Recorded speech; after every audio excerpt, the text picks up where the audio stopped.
Hey friends, and welcome back to A Simple Truth. Now, we left off at Genesis chapters 46 and 47, and this time Jacob is going to be joining his long-lost son, Joseph, in Egypt, or more specifically in Goshen. So that's what's going to be happening today. Also, we're going to see Joseph dealing with more of the famine. So when he spoke to his brothers, he said, hey, join me because there is a lot more famine that's still going to be happening in the land, though we're just experiencing the start of it. So we'll see more of that story today. Once again, that's going to be chapters 46 and 47. So let's hop in. Chapter 46. So Israel took his journey with all that he had and came to Beersheba and offered sacrifices to the God of his father Isaac. Then God spoke to Israel in the visions of the night and said, Jacob, Jacob. And he said, Here I am. So he said, I am God, the God of your father. Do not fear to go down to Egypt, for I will make you a great nation there. I will go down with you to Egypt, and I will also surely bring you up again, and Joseph will put his hand on your eyes. Then Jacob arose from Beersheba, and the sons of Israel carried their father Jacob, their little ones, and their wives in their carts, which Pharaoh had sent to carry him. So they took their livestock and their goods, which they had acquired in the land of Canaan, and went to Egypt, Jacob and all his descendants with him, his sons and his sons' sons, his daughters and his sons' daughters, and all his descendants he brought with him to Egypt. Now these were the names of the children of Israel. Jacob and his sons who went to Egypt. Reuben was Jacob's firstborn, and the sons of Reuben were Hanok, Palau, Hezron, and Carmi. The sons of Simeon were Jemuel, Jamin, Ohad, Joachim, Zohar, Saul, the son of a Canaanite woman. The sons of Levi were Goshen, Kohath, and Merari. The sons of Judah were Onan, Shelah, Perez, and Zerah, but and Onan died in the land of Canaan.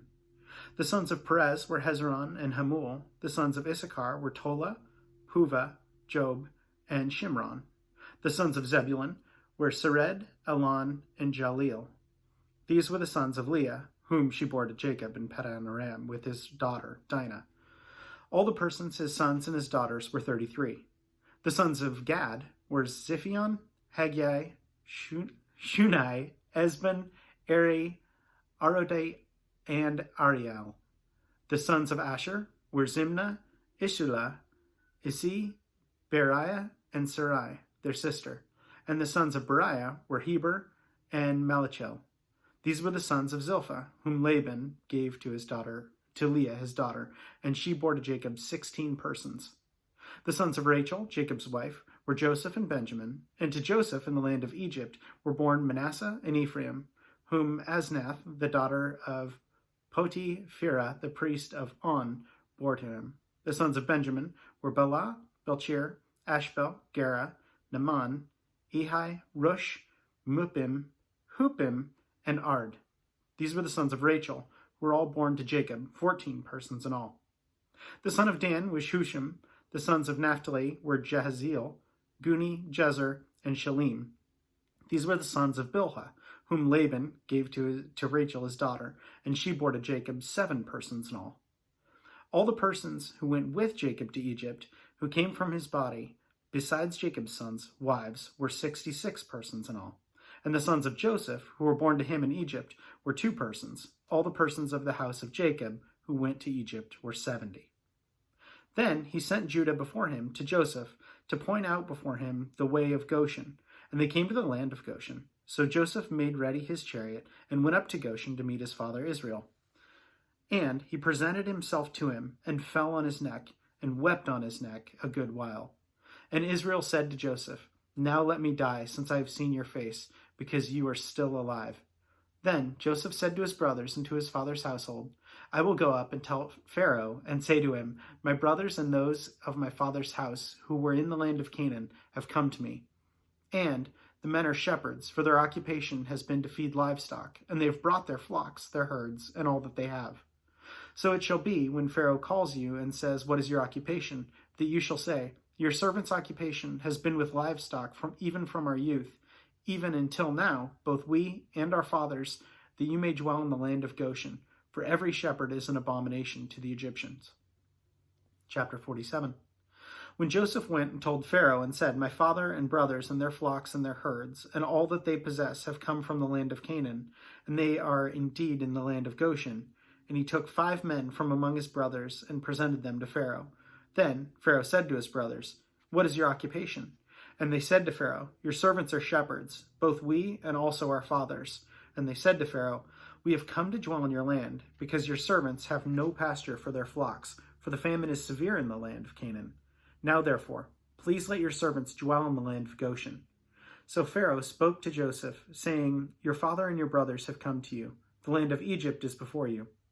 Have your fathers and brothers dwell in the best of the land, and let them dwell in the land of Goshen. And if you know any competent man among them, then make them chief herdsmen over my livestock." Then Joseph brought in his father Jacob, and set him before Pharaoh. And Jacob blessed Pharaoh. Pharaoh said to Jacob, "How old are you?" And Jacob said to Pharaoh, "The days of the years of my pilgrimage are 130 years.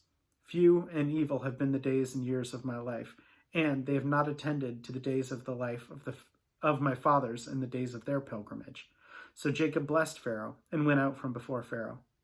And Joseph situated his father and his brothers, and gave them a possession of the land of Egypt, in the best of the land, in the land of Ramses, as Pharaoh had commanded. Then Joseph provided for his father, his brothers, and all his father's household with bread, according to the number of their families. Now there was no bread in all the land, for the famine was very severe, so that the land of Egypt and the land of Canaan languished because of the famine. And Joseph gathered up all the money that was found in the land of Egypt and the land of Canaan, for the grain which they bought, and Joseph brought the money into Pharaoh's house. So when the money failed in the land of Egypt and in the land of Canaan, all the Egyptians came to Joseph and said, "Give us bread, for why should we die in your presence? For the money has failed."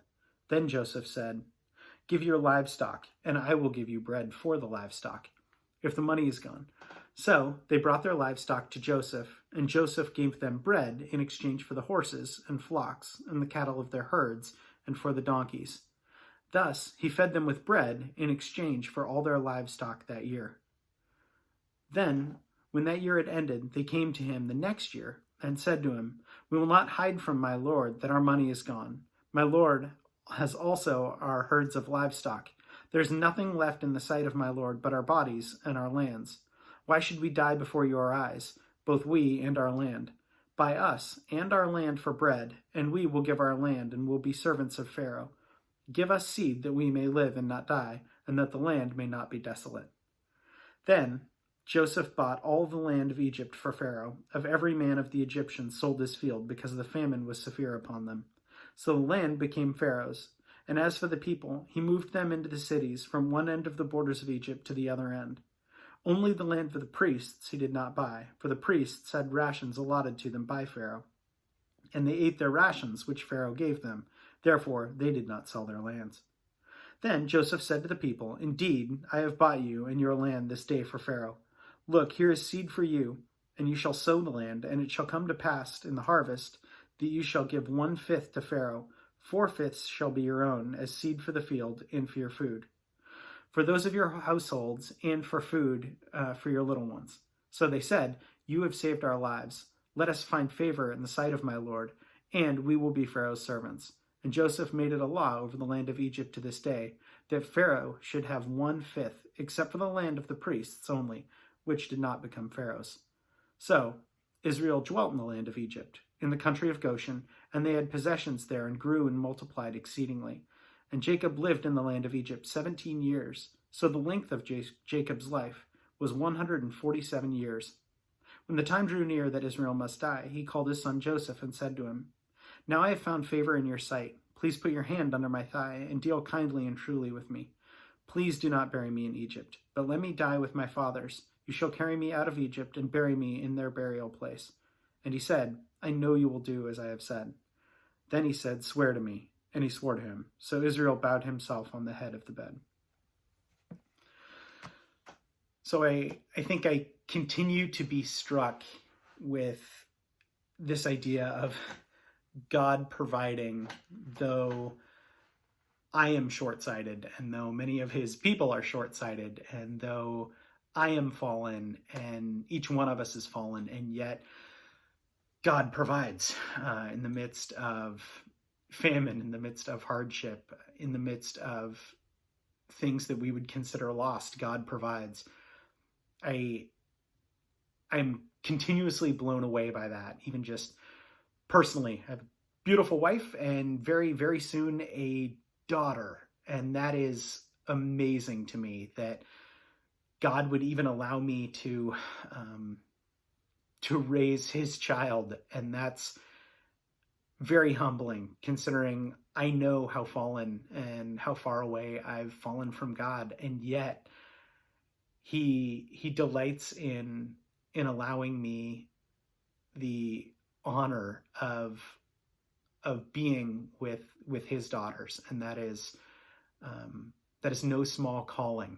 So take that with you today. Think about how God has blessed you, though we are all so fallen. He is so good.